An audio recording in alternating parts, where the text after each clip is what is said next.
يقول السلام عليكم ورحمة الله وبركاته. أرجو عرض هذا السؤال على الشيخ عبد العزيز ابن باز وإذاعة الرد مع جزيل الشكر.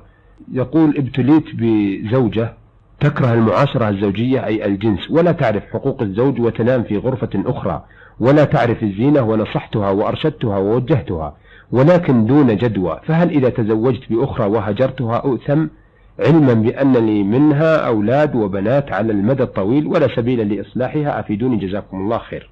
الواجب على المرأة السر والطاعة لزوجها في المعروف، والواجب عليها أن تحسن العشرة، وأن تمكنه من نفسها إذا أراد قضاء حاجته منها، وأن تخاطبه بالتي هي أحسن، وأن تنام معه في الفراش إذا طلب ذلك. هذا هو الواجب عليها، لأن الله يقول سبحانه وتعالى: ولهن مثل الذي عليهن بالمعروف وللرجال عليهن درجة، لهن من المعاشرة الطيبة مثل الذي عليهن.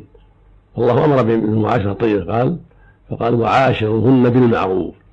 فكما يجب على الزوج أن يعاشر المعروف، فهي أيضا عليها أن تعاشر المعروف، وللرجال على المرأة درجة. فعلم بذلك أن حق الرجل أكبر، وأن الواجب عليهما جميعا التعاون على البر والتقوى والمعاشرة الطيبة بالكلام الطيب والفعل الطيب عليها وعليه جميعا. فإذا أصرت على أنها لا تمكنه من نفسها، وعلى أنها تنفرد وحدها، وعلى أنها لا تعتني بنفسها من أجل الزينة والطيب، هذا غلط منها وخطأ، لا يجوز لها ذلك.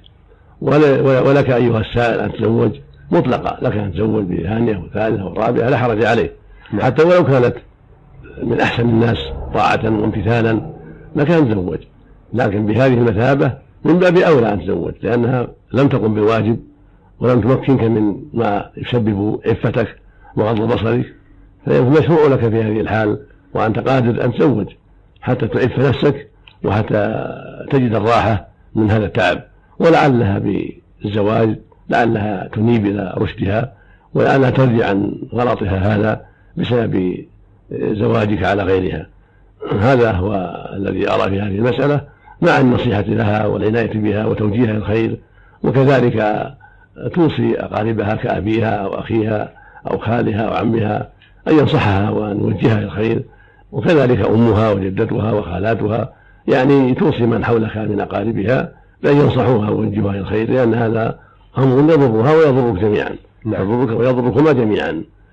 فإن استمعت واستقامت فالحمد لله، وإلا فأنت حر بحمد الله، تستطيع أن تفارقها، تستطيع أن تزوج ثانية وثالثة ورابعة، كل هذا بحمد الله لك ميسر إذا قدرت عليه. والله المستعان، ونسأل الله للجميع الهداية.